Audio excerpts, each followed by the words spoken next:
A paz do Senhor, meus queridos irmãos, eu sou o pastor Fábio Henrique, superintendente geral da Escola Bíblica Dominical da Assembleia de Deus em Mossoró, e estamos aqui para mais um programa EBD em Síntese.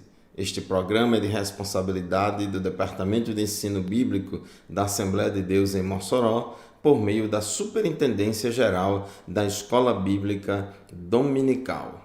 Nós estamos neste trimestre estudando lições temáticas com o tema geral do trimestre, a Igreja de Cristo e o Império do Mal. Como viver neste mundo dominado pelo espírito da Babilônia. E hoje nós vamos estudar a lição de número 6, lição que tem como título a desconstrução da masculinidade bíblica. A verdade prática da nossa lição de hoje se encontra em Gênesis capítulo 2, versículo 15, que diz assim: E tomou o Senhor Deus o homem e o pôs no jardim do Éden, para o lavrar e o guardar. E a verdade prática da nossa lição declara o seguinte: o homem foi criado com qualidades que expressam virilidade, responsabilidade e liderança. A nossa leitura bíblica em classe da lição de hoje encontra-se em Ruth, capítulo 4, versículos de 7 a 12. O programa EBD em Síntese, ele vai ao ar semanalmente pela Rádio Libertadora FM 96.3, todos os sábados pela manhã, das 8 às 9 da manhã, como também pela TV AD e pelo YouTube AD Mossoró Oficial. Nós, nesta lição de hoje, intitulada A Desconstrução da Masculinidade Bíblica, nós vamos mostrar, em primeiro lugar, que a masculinidade bíblica provém da criação divina e que suas características, passam pela provisão e proteção da família. O segundo objetivo da nossa lição de hoje é destacar que a erosão da masculinidade tem a ver com a apologia à homossexualidade e com a negligência da responsabilidade masculina. E, por fim, vamos enfatizar a imagem de Boaz como símbolo de uma masculinidade bíblica e equilibrada.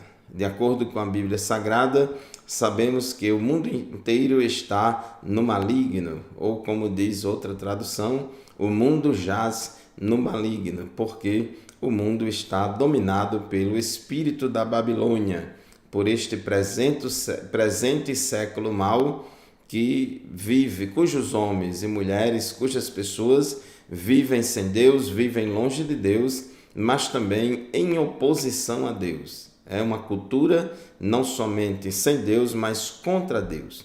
E existe todo um movimento progressista para romper com os padrões bíblicos e desconstruir a masculinidade conforme a encontramos na Bíblia Sagrada, a palavra de Deus. Então esta lição é muito importante para nós, porque ela trata de um tema bastante atual e necessário.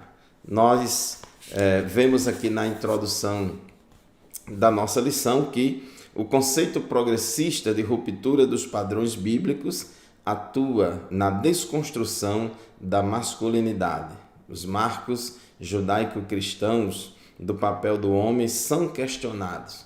E nesse contexto, a masculinidade é relativizada e o modelo bíblico de homem é desconstruído. Por isso que nós precisamos falar sobre esse assunto de acordo com a visão bíblica da palavra de Deus. O tópico 1 da nossa lição, a masculinidade bíblica. Sabemos pela palavra de Deus, que Deus criou o ser humano, Deus criou homem e mulher. Deus criou homem e mulher, criou macho e fêmea, conforme Gênesis capítulo 1, versículo 27. Deus criou, a Bíblia diz em Gênesis 1 e 27, criou Deus o homem à sua imagem, a imagem de Deus o criou, homem e mulher os criou.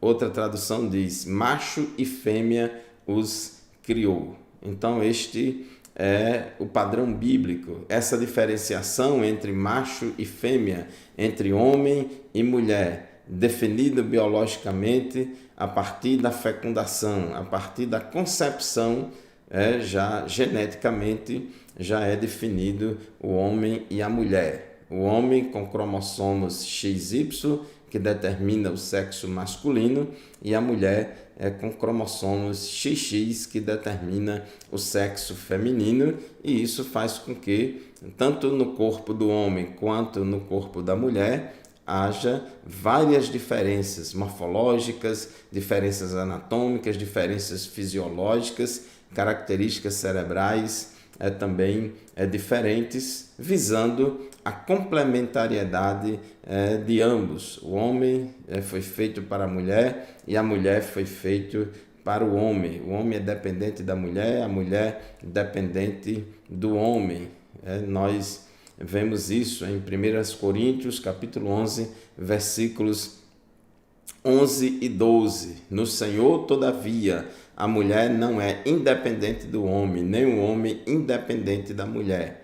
Pois, assim como a mulher proveio do homem, também o homem nasce da mulher, mas tudo provém de Deus. Então, essa diferenciação entre homem e mulher, em todos os sentidos, do corpo físico, ela é importante porque visa ao complemento mútuo da união conjugal e ao desempenho dos papéis divinamente designados a cada um. A Bíblia Sagrada é clara, por exemplo, no casamento, em Efésios 5:33, diz que cada um de vocês também ame a sua mulher como a si mesmo, e a mulher trate o marido com todo o respeito. Então, na união conjugal, o marido deve amar a sua esposa como ama a si mesmo, e a esposa deve tratar o seu marido com respeito, reconhecendo a liderança dele na família. O tópico 1.2 fala de características da masculinidade. O comentarista ele chama atenção aqui para o texto de Gênesis, capítulo 2, versículo 15, que inclusive é o texto áureo da nossa lição. Diz o texto de Gênesis 2:15 que o Senhor Deus colocou o homem no jardim do Éden para cuidar dele e cultivá-lo. Quando criou, lá no princípio, Deus colocou o homem no jardim do Éden para cuidar dele e cultivá-lo. Cuidar e cultivar. Isso é fundamental. Essa parte de cuidado fala de proteção, cultivar aponta para a questão da provisão. Então, ao criar o homem, Deus lhes confiou duas tarefas primárias e essenciais: cultivar e guardar, ou cuidar e cultivá-lo. Cuidar no sentido de guardar e cultivar, de proteger, de prover. Então, esses dois termos resumem o mandado divino para o comportamento masculino. Significa que as funções de provedor e protetor são próprias da natureza do homem. Então, o homem é como provedor e protetor da sua família, para que ele seja um bom provedor da sua família. Ele precisa apresentar características importantes, como a diligência, a proatividade. Então, um marido, um pai, um chefe de família, um líder de família, ele tem que ser diligente, tem que ser proativo em fazer tudo o que for necessário, se mexer, fazer tudo o que for necessário para prover as necessidades básicas da sua família. Tem que perseverar no trabalho, não pode ser um homem preguiçoso, um homem que desanima no cumprimento do seu papel de marido e de pai. Tem que ser um homem que ama servir a sua esposa, ama servir os seus filhos, ama servir a sua família. Então, o marido ele precisa ser um bom provedor, ele tem essa responsabilidade diante de Deus. A esposa vai auxiliá-lo nessa tarefa, a esposa pode também ajudá-lo a prover as necessidades da família. No entanto, a responsabilidade é do homem, é do líder, é do marido, é do pai. E para ser um bom protetor, ele precisa apresentar características, né, que exigem coragem. Para ser um bom protetor, ele precisa ser uma pessoa corajosa, uma pessoa vigilante, uma pessoa, né, que apresenta força física, psicológica e espiritual. Então, o homem, ele tem essa constituição física mais forte fisicamente do que a mulher. Ele tem que ter uma estrutura psicológica, espiritual, tem que ser forte emocionalmente, tem que ser forte espiritualmente para proteger a sua família em todas as áreas, na área física, na área emocional, psicológica e espiritual. Então, a masculinidade bíblica enaltece o amor e o cuidado em relação à mulher, e o machismo a inferioriza e a desonra. É muito importante a gente refletir bastante sobre isso, porque o papel do homem na família, a masculinidade bíblica não implica em machismo. Mas nós vamos fazer o primeiro intervalo do nosso programa de hoje. Daqui a pouco a gente volta e dá continuidade ao assunto desta lição. Fique conosco, voltaremos já.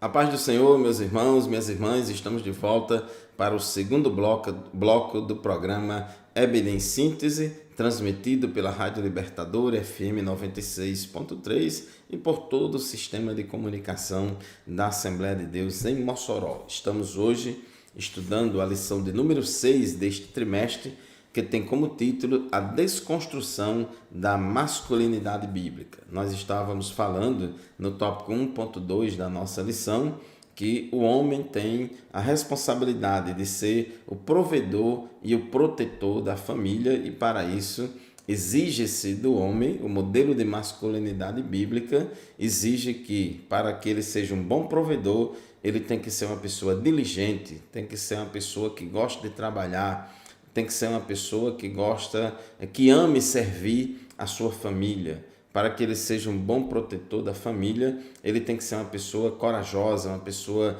vigilante, uma pessoa que demonstre força física, psicológica e espiritual. Sabemos que alguns homens não têm tanta força física assim, porque nasceu com um corpo mais frágil, mais franzino, mas isso não significa que ele não tenha coragem, não significa que ele não tenha força psicológica e espiritual, que é fundamental para ser protetor e provedor da família. Agora, queremos ressaltar, conforme diz o nosso comentarista aqui no tópico 1.2, que a masculinidade bíblica enaltece o amor e o cuidado do homem em relação à mulher, enquanto que o machismo inferioriza a mulher e desonra a mulher. Por muitos anos, por muitas décadas e até séculos, temos visto muitos problemas de machismo em muitas sociedades, muitos homens cometendo abuso de autoridade e não entendendo o papel de líder servo, de liderança servidora que ele deve exercer na família, e tem cometido abuso de autoridade e não tem amado a sua esposa de forma sacrificial, como Cristo amou a igreja e a si mesmo se entregou por ela. Então, nesse aspecto, a Bíblia ensina ao homem honrar a mulher com toda a dignidade. A primeira epístola de Pedro, no capítulo 3, versículo 7, diz assim: do mesmo modo vocês, maridos, sejam sábios no convívio com suas mulheres, tratem-nas com honra, como parte mais frágil e co-herdeiras do dom da graça da vida, de forma que não sejam interrompidas as suas orações. Então, o mandamento bíblico para os maridos é que eles sejam sóbrios no convívio com suas esposas, que devem tratar elas com honra, como parte e co-herdeiras do dom da graça da vida. Então, o marido tem que ser uma pessoa gentil, tem que ser uma pessoa que demonstre amabilidade pela sua esposa, um amor altruísta. Quem ama, quem honra, não faz a esposa sofrer, não a inferioriza, não desonra e não age com atitude machista. Muito pelo contrário, porque Paulo diz em Efésios 5:29 que ninguém aborrece a sua própria carne, antes a alimenta e sustenta. Então, no casamento, marido e mulher, ambos se tornam uma só carne. Tópico 1.3, a liderança masculina.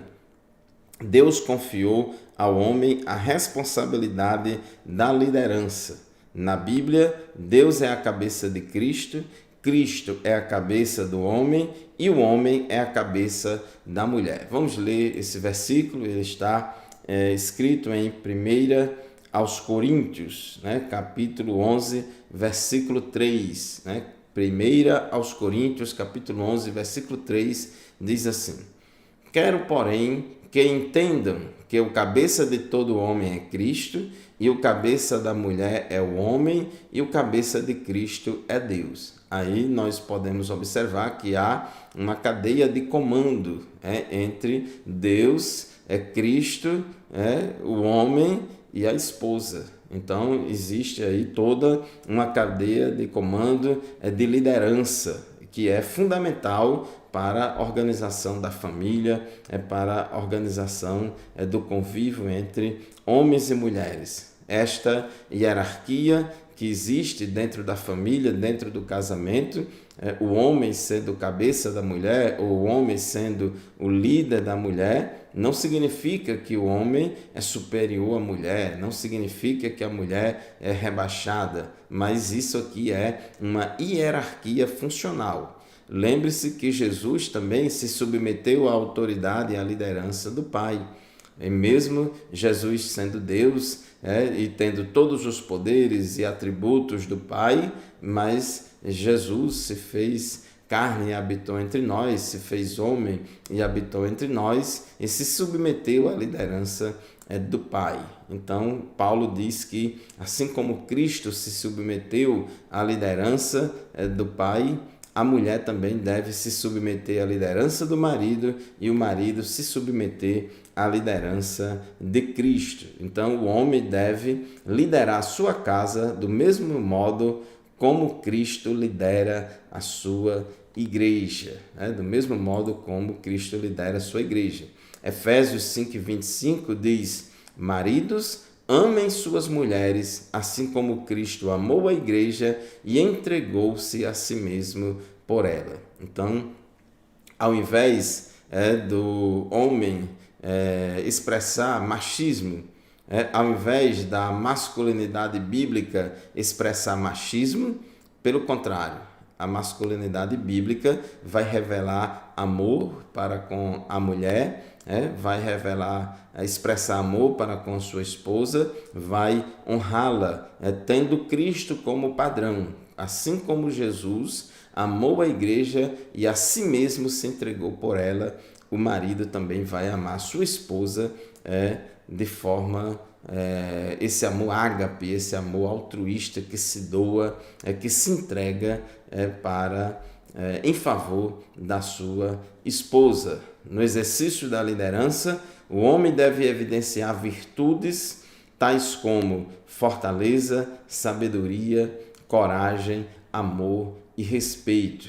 É uma liderança servidora, não é líder autoritário, não é líder déspota, mas é um líder servo, tendo Cristo como exemplo, que veio não para ser servido, mas para servir e dar a sua vida em resgate de muitos. Então, o homem, como marido, como pai, deve exercer a liderança servidora dentro da sua família. E para o homem liderar bem, ele deve ter a capacidade de argumentar, de organizar, de planejar, de avaliar e de fazer escolhas certas o tempo todo. Ele tem que ter sabedoria. Então, é fundamental que o homem apresente essas qualidades para poder liderar bem a sua família. O homem tem que ser uma pessoa sóbria, uma pessoa equilibrada, uma pessoa que saiba a direção certa, uma pessoa que saiba o sentido correto, o caminho correto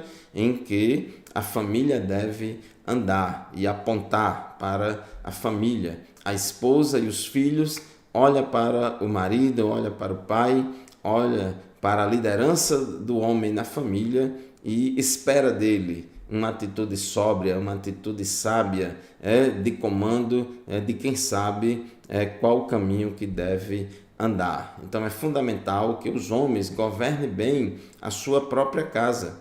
1 Timóteo capítulo 3, versículos 4 a 5, fala que o pastor, o obreiro a ser escolhido como pastor da igreja, deve ser uma pessoa que governe bem a sua própria família, tendo os filhos sujeitos a ele, com toda a dignidade. Pois se alguém não sabe governar a sua própria família, como poderá cuidar da igreja de Deus? Então, essa é uma característica exigida dos pastores, dos candidatos ao ministério pastoral, mas também exigida de todo pai de família cristão. Todo pai de família cristão, todo chefe de família, todo homem, segundo os padrões bíblicos, deve governar e liderar bem a sua família, a sua casa, ter autoridade dentro do lar, ser respeitado pela esposa, pelos filhos, tem que saber governar bem a sua própria casa. O tópico 2 da nossa lição fala da erosão da masculinidade. Em tempos pós-modernos, a ideologia de gênero faz contínuas investidas de legitimação da homossexualidade. Esse conceito ignora as características físicas e biológicas, alegando que o ser humano nasce sexualmente neutro. E esta ideologia de gênero é uma concepção que invalida a criação divina da raça humana como ser binário, masculino e feminino. Deus criou macho e fêmea. Deus criou pessoas do sexo masculino e do sexo feminino. A pessoa do sexo masculino tem que exercer papel de homem, tem que ter identidade de gênero masculino, expressão de gênero masculino e orientação sexual heterossexual. De maneira análoga, a mulher, pessoa que nasceu do sexo feminino, ela deve ter uma identidade de gênero feminino, ela deve ter uma expressão de gênero também feminina e ter uma orientação sexual heterossexual. Mulher procura o homem para casar e homem procura a mulher para casar. Mas, infelizmente, nós temos visto que no mundo caído no qual vivemos, onde impera o espírito da Babilônia, tem havido uma erosão da masculinidade bíblica e a apologia, a ideologia de gênero e a homossexualidade tem causado a erosão, o desgaste e o enfraquecimento da masculinidade, o padrão de masculinidade. E isso tem trazido muitos problemas. Muitos homens hoje em dia apresentam muitas características, comportamentos e padrões que fogem o padrão bíblico de masculinidade. Como consequência, a sexualidade antinatural é incentivada. Disso decorre uma crise de comportamento no tempo presente. Inclusive, se estimula muito o uso de roupas unissex, se estimula muito a não diferenciação entre roupa de homem e roupa de mulher, não se estimula comportamentos diferenciados. Então, nós vemos, infelizmente, devido a tanta inversão de valores, que muitos homens querem se comportar como mulher e muitas mulheres querendo se comportar como homens, fugindo totalmente o padrão da palavra de Deus. Meus irmãos, vamos fazer mais um intervalo, daqui a pouco a gente volta, não saia daí. Glória a Deus, irmãos, estamos de volta para o terceiro e último bloco do programa EBD em Síntese de hoje. Estamos estudando a lição de número 6, que tem como título A Desconstrução da Masculinidade Bíblica. Nós estávamos falando no final do bloco anterior, aqui no tópico 2.1 da nossa lição. Vivemos em um mundo em que a ideologia de gênero prega que ninguém nasce homem ou mulher, se torna homem ou se torna mulher ou se torna uma outra coisa qualquer. A ideologia de gênero prega a existência de dezenas e dezenas de gêneros.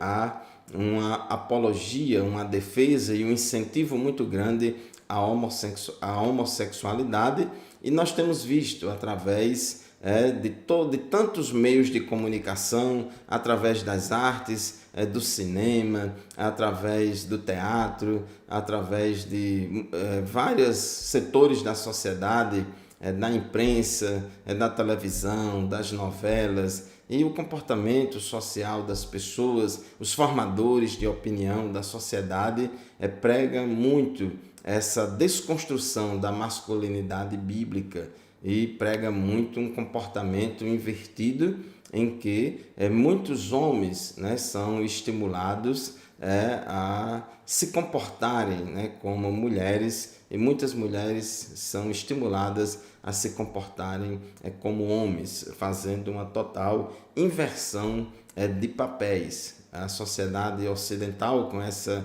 ideologia de gênero e essa apologia à homossexualidade, tem batido de frente, tem escolhido a masculinidade bíblica como um alvo a ser destruído, a se acabar. Mas nós, irmãos, precisamos voltar aos padrões da palavra de Deus, entender o que a palavra de Deus ensina e defender os princípios da palavra de Deus.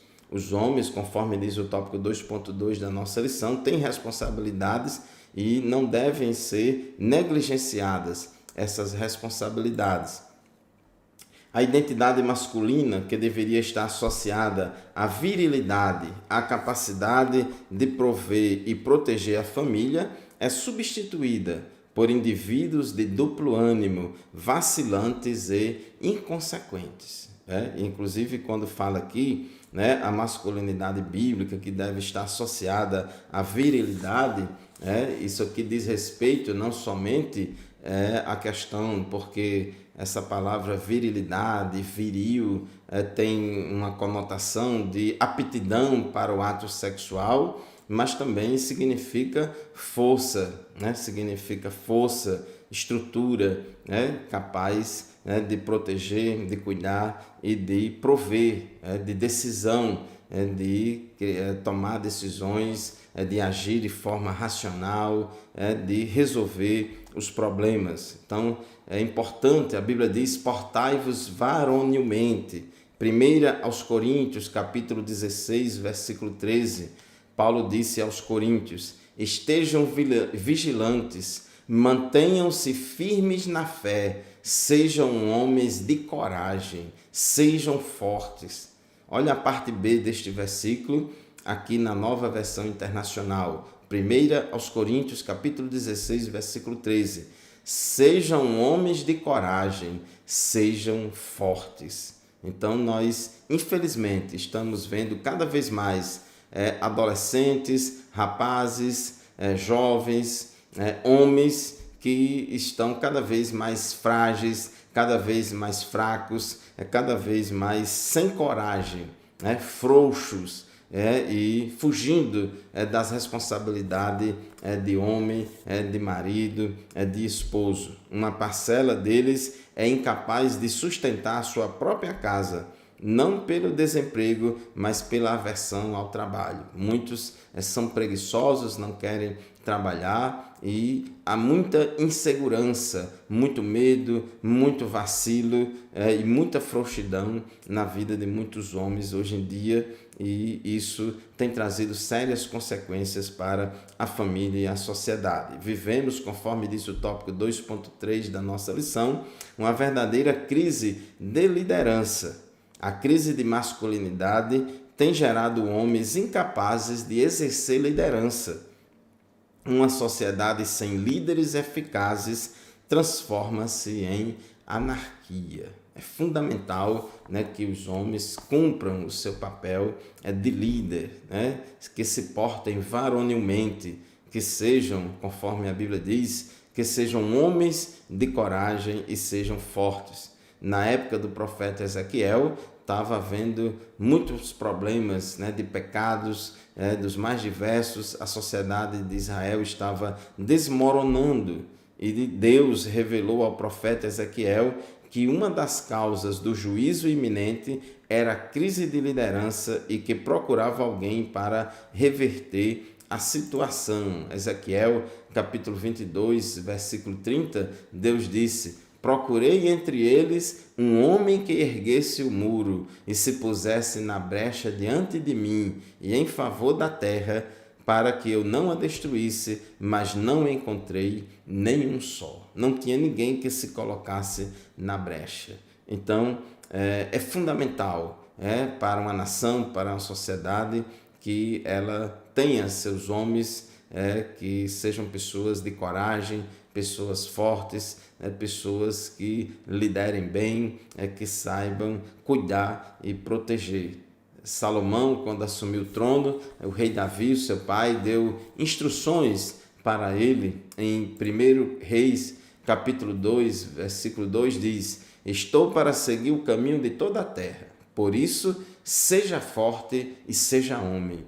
Foi a palavra que Davi disse a Salomão: seja forte e seja homem, lidere bem esta nação, não seja um líder vacilante, não seja um rei vacilante, seja forte, seja homem. Nós sabemos que todos nós temos as nossas fraquezas, todos nós temos os nossos temores, todos nós temos as nossas dificuldades, mas infelizmente nunca vimos uma geração de homens tão frouxos, tão indecisos, com tanto medo de tomar decisões, com tanto medo de assumir responsabilidades. Muita gente fugindo de responsabilidades, deixando de proteger, deixando de cuidar, e muitos homens têm se portado de forma covarde, não protegendo a sua esposa, não protegendo a sua família e não cumprindo as suas responsabilidades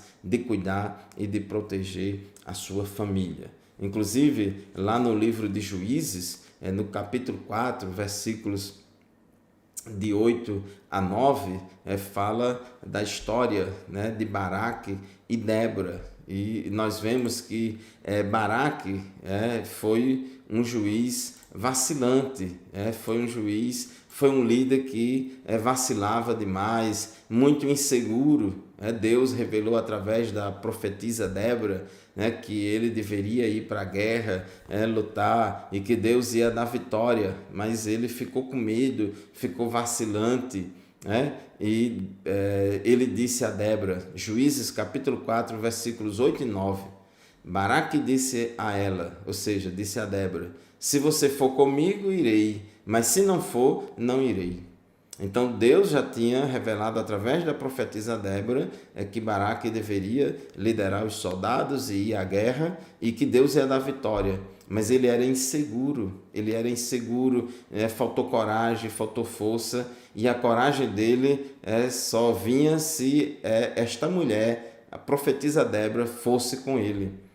Então ele dependia muito. Nós vemos aqui um caso de duas lideranças em Israel, um juiz e uma profetisa. E esse juiz, com medo de exercer o seu papel, pedindo ajuda da profetisa, só ia se a profetisa fosse com ele. E respondeu Débora: está bem, irei com você, mas saiba que, por causa do seu modo de agir, a honra não será sua, porque o Senhor entregará Císera nas mãos de uma mulher. Então Débora foi a Quedes com Baraque. Então muitas vezes no lar, em alguns outros locais, quando a liderança masculina falha, quando a liderança masculina é negligente, então abre caminho para uma liderança feminina influenciar, liderar. Nesse caso aqui de Débora foi uma bênção, mas às vezes acontece devido à ausência do homem, devido à ausência do pai, Devido à ausência do homem cumprir o seu dever de líder, de protetor e de provedor da família, então a mulher fica sobrecarregada, vai fazer o papel de mãe e de pai e fica fazendo tudo sozinha. E infelizmente algumas mulheres até devido à ausência ou à negligência do marido, toma atitudes feministas e vão imprimir um ritmo e papéis bastante estranhos, contrários à palavra de Deus. O tópico 3 da nossa lição, o comentarista traz aqui Boaz como símbolo bíblico de masculinidade, no sentido de que foi uma pessoa responsável, uma pessoa generosa, uma pessoa amorosa, tratou Ruth e Noemi de forma exemplar. Ele se dirigiu a Ruth com ternura, protegeu Ruth para não ser molestada, alimentou Ruth e ordenou que Ruth fosse favorecida na colheita. Inclusive, tinha a lei lá em Israel, como Ruth era viúva, Noemi era viúva e perdeu, elas perderam as terras que pertenciam à família dela. Então, o costume lá da época era que o parente mais próximo fosse o parente remidor e resgatasse as terras, as propriedades e casasse com a viúva para gerar descendentes à família. E essa responsabilidade chegou diante de Boaz. Tinha um parente mais próximo ainda de Ruth, mas esse parente renunciou aos seus direitos, transferindo para Boaz. E Boaz não fugiu da sua responsabilidade, não fugiu do cumprimento do seu dever de seu parente remidor. E assim, Boaz, ele resgatou as terras, comprou de volta as terras que pertenciam ao marido de Ruth e ao marido de Noemi, e depois ele casa com Ruth e ele se torna aí um dos ancestrais de Davi e, consequentemente, de Jesus. E o comentarista diz que Boaz é símbolo de masculinidade enquanto marido, pai e líder exemplar. Portanto, meu querido irmão, minha querida irmã, já chegando à conclusão desta lição de hoje, aprendemos que a masculinidade bíblica é um conjunto de atributos e funções inerentes ao homem. Já a desmasculinização decorre da inversão dos papéis do homem na sexualidade, na liderança e na prática de seus deveres. A masculinidade bíblica exige o autocontrole, sacrifício e firmeza de caráter no encargo de suas tarefas. Nesse aspecto, a sociedade, a família e a igreja esperam por homens que honrem a sua masculinidade e exerçam o papel que Deus os vocacionou a desempenhar. Muito bem, chegamos ao final de mais um programa EBD em Síntese. Este programa e nenhum outro substitui a aula presencial lá na nossa sala de aula, na nossa congregação, estudando e aprendendo uns com os outros. Muito obrigado pela sua audiência, muito obrigado pela sua atenção. A paz do Senhor e até a próxima semana, se Deus quiser, com mais um programa EBD em Síntese. Amém.